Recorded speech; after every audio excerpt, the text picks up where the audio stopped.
And we're back. If you are tuning in, then welcome. You have found the From Hobby to Full-Time podcast, a podcast for personal stylists who are ready to take their side hustle a lot more seriously. So I am Sydney. I am your host. I am a personal stylist and creator of the Founders Club, which is our monthly membership community dedicated to giving you resources and templates to help you grow and start and grow your personal styling business. So this month, we are in a really fun 4-part series on social media, specifically creating social media boundaries. So if you tuned in last week, then you know that I've already introduced a concept called social boundaries or social house rules with 3 ways that I expect all of my followers to engage with me and how I will engage with them. So I'm not going to review them in this podcast. You will have to go and listen to part 1, but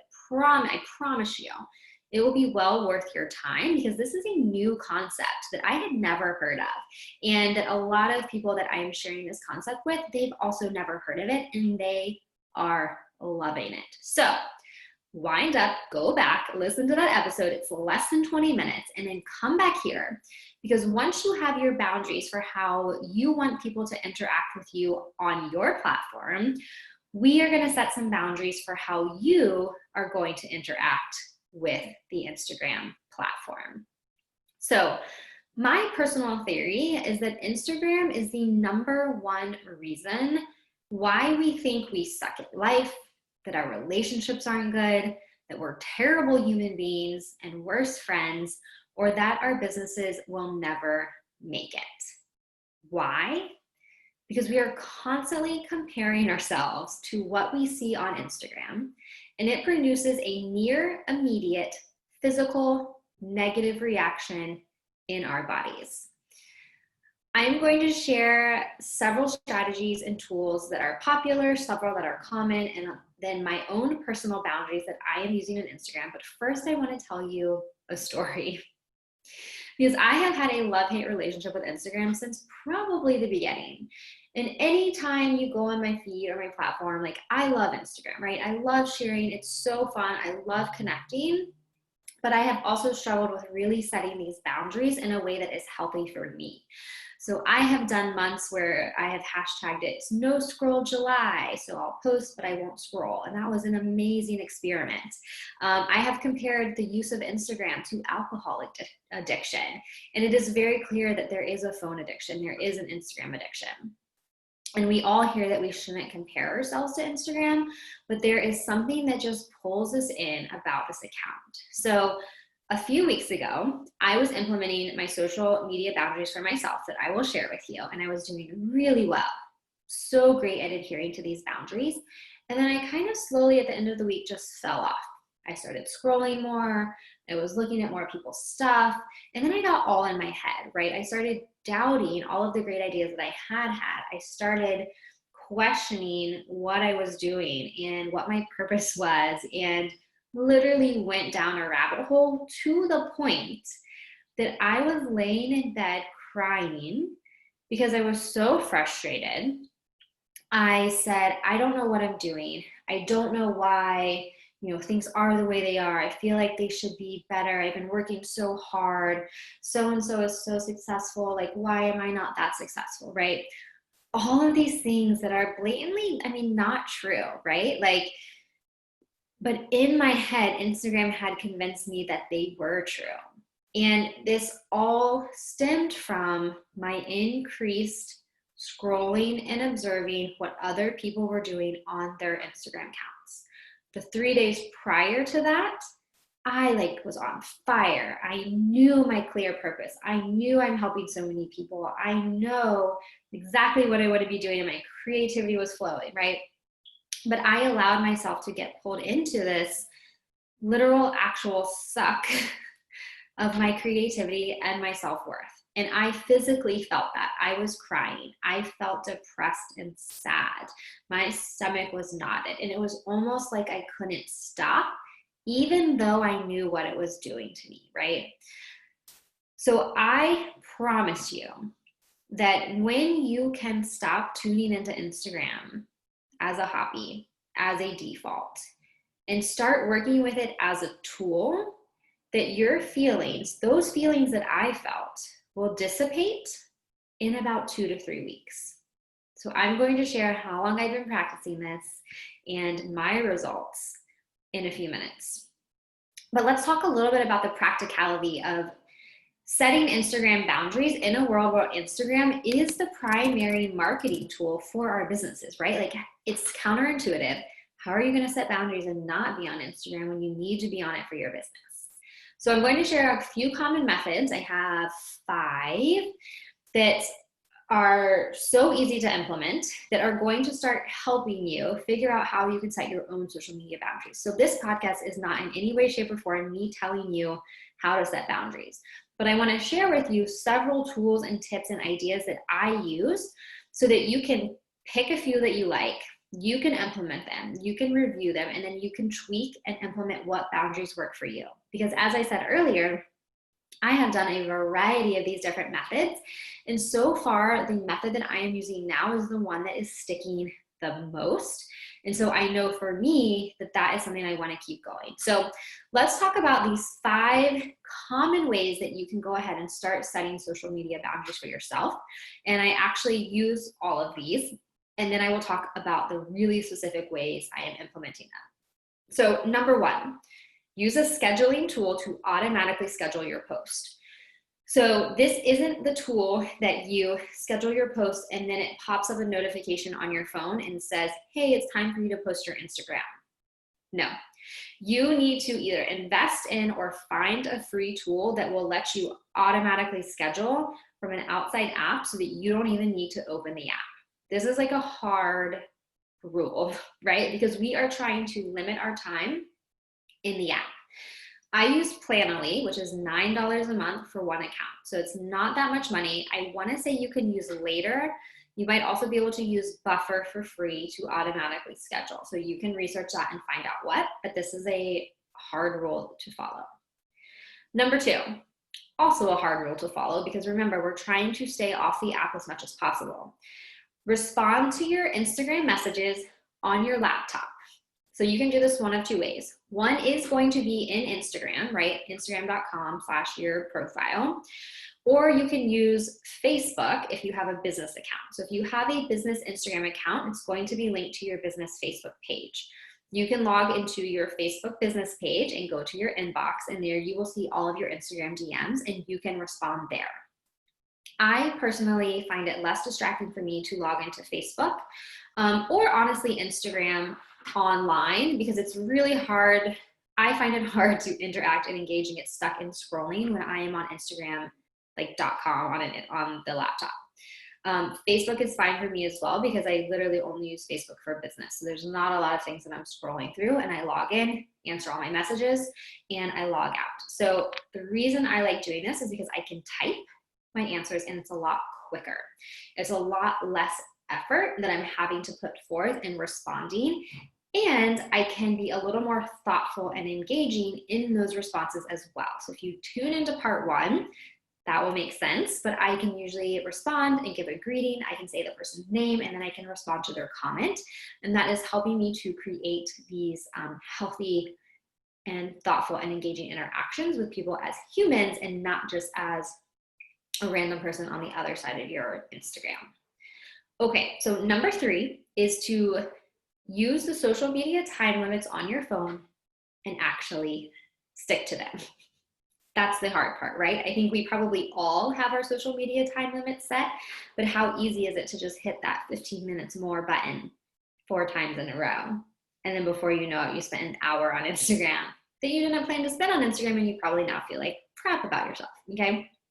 So I used to have an hour limit, and that was literally just not enough to use it as a business and to engage and do a little bit of the in scrolling or engaging or responding that I wanted to do.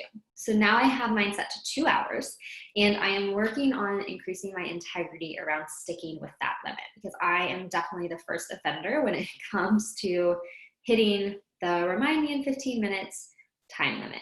So adding the limit is easy. Sticking to the limit is a lot harder.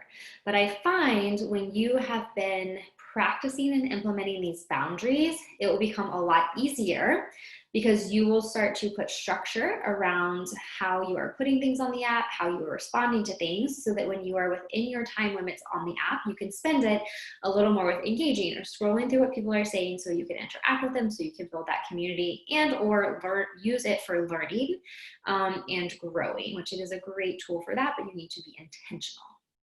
And you will also find that as you are putting these boundaries more and more into place, your appetite for spending more time on the app will go away. So we're going to talk about that in a little bit when I tell you how I've been using my own boundaries over the past little while. All right, so number 4 is to consider creating a personal or other account that is an inspirational learning account. So I have a personal private account where I follow less than 200 people, and it is really focused around interior design, homesteading and farming, food, spirituality, manifestation, inspiration, things of that nature. So these are accounts that never give me a sense of a negative feeling. And if they start to, I will unfollow them or delete them from my account. So often we don't delete accounts or we don't unfollow people on our business accounts for fear of what that person will think of us, right? So I'm going to follow that thread through, but I want to finish the creating a personal account first. One of the reasons I do this is so that I have that account as the one that I kind of have up, like I look at it last, so that when I open Instagram, I'm able to go directly to that personal account and then choose to go into my business accounts to interact. I don't have to automatically be thrown into the business account, see the comments, see the DMs, and start to feel that stress of I need to respond right now. So number 5 is unfollowing or muting accounts. So this is ultimately your account, right? If someone is mad if you unfollow them, that's truly something for them to deal with and not something that you need to get caught up in. If you need to announce that you are unfollowing, maybe you don't want to do that, because if you unfollow someone, they might get mad and you might deal with that. But again, that's on them, not you.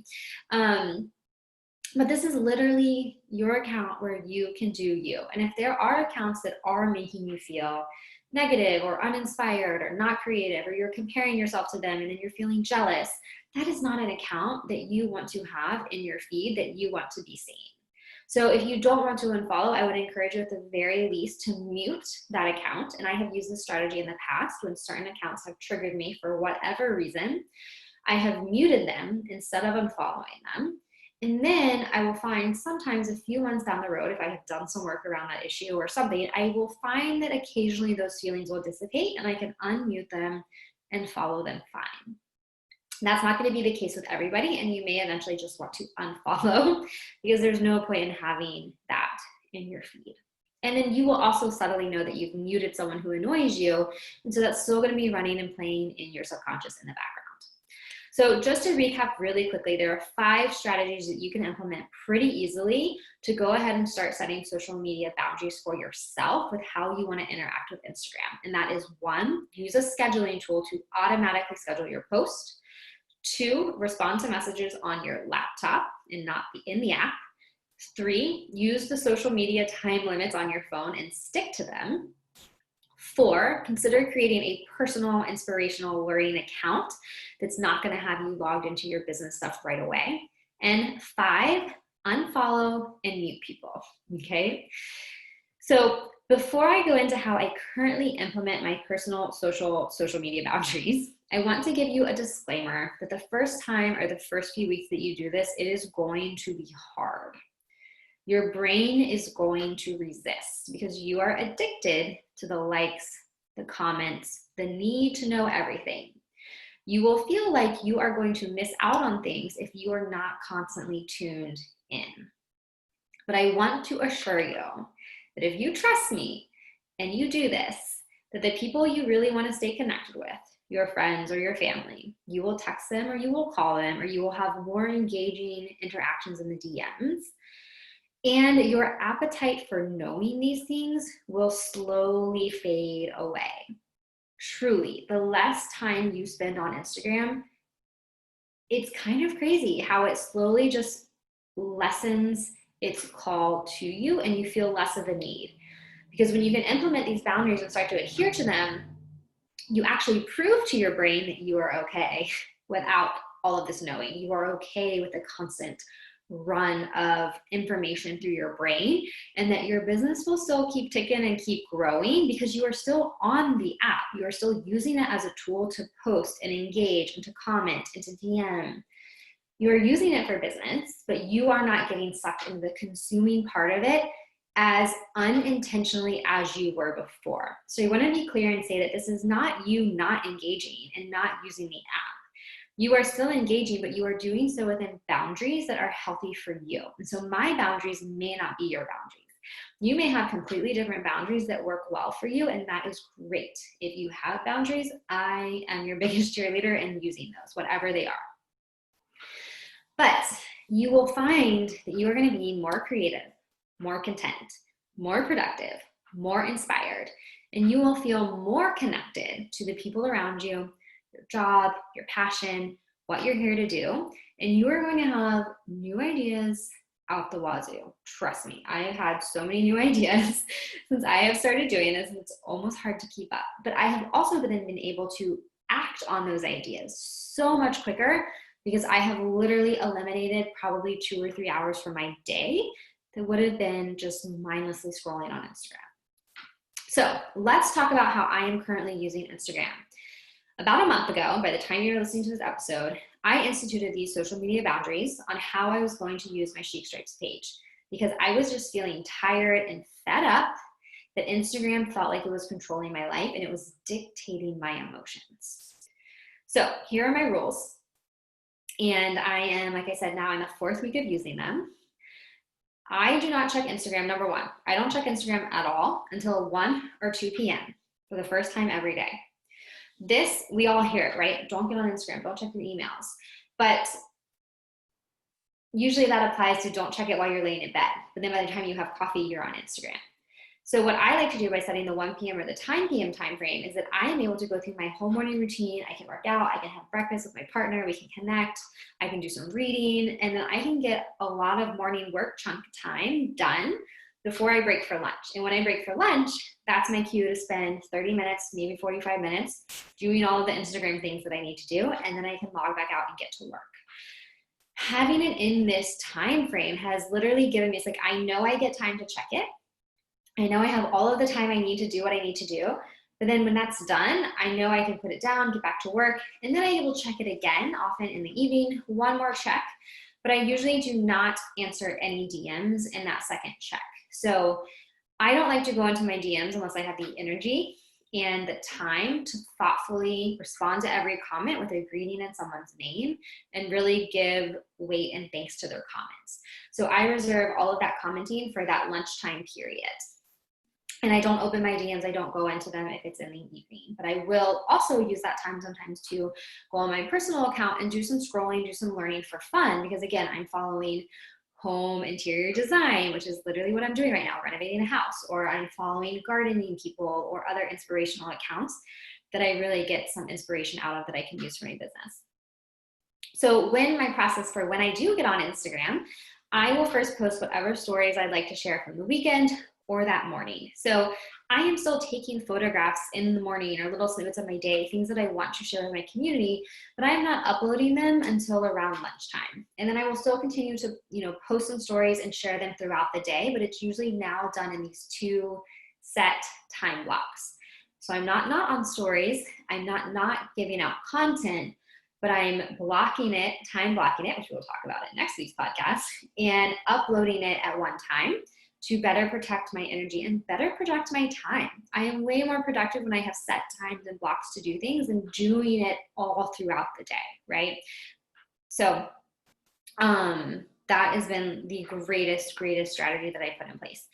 As we've talked about, I respond to DMs on my Facebook page. I will write or schedule a post. So on Chic Stripes, I don't have as strict of a posting schedule as I do on the Personal Stylist Network. So I don't pre-plan as much just because I don't post as much because I am on stories way more. I spend a lot more time pre-planning Personal Stylist Network, which we will talk about in next week's podcast as well. I really do not scroll anymore because I have, again, lost that appetite. I will go to a few friends' direct pages, or since, Instagram shows me who I interact with most, like I might go through a few stories. But honestly, after about 5 minutes on the business page on scrolling, I am kind of done. There's no new information that I'm getting that I haven't already heard from my friends via text or via a group chat that we have. So I am not dependent anymore on getting my news from Instagram because I'm getting it from the source, which is way better. Anyway, and yeah, so I would say the biggest rules that I implement is that I don't get on Instagram until 1 or 2 p.m. I do all of my engaging in that time frame, and then I will check it against once more at the end of the day, and that's it. What I really want to talk about a lot are my results. So after I had my one rebound, which I shared with you at the beginning of this podcast episode, other than that, I knew exactly that it was Instagram. So I knew I needed to just quickly go back to the routine I had established. And as soon as I did that, I felt more productive. I felt more creative. I had good ideas just flowing to me. And they are fun ideas that I'm excited to implement and I'm excited to do. And some of them are free training. Some of them are paid workshops. I revamped my styling services and I sold a styling service. It puts me in the flow of doing that. And I also get more work done. I'm more in tune with my business and what I need to do and where I want to go. I'm focused, so incredibly focused. It's not even like, it's mind blowing. Like I said a couple times before, I don't even have the desire to scroll anymore, which was previously something I was doing out of sheer boredom or it was a hobby. But because I've made that switch to using it as a tool, I just don't even want to consume that content anymore because I have convinced my brain that I'm wasting my time, that I can get this information elsewhere in a more direct manner, and then I don't need that. I am I am thinking, I'm journaling, and I'm reading a lot more. So I'm choosing how I spend my time and I'm spending it better. And then overall, I just feel way more joy, right? I have a lot higher energy levels. And when I do get on Instagram, it's not this pit of despair, or it's not this place where I feel like I'm going to compare because I know I'm not going to even get into that.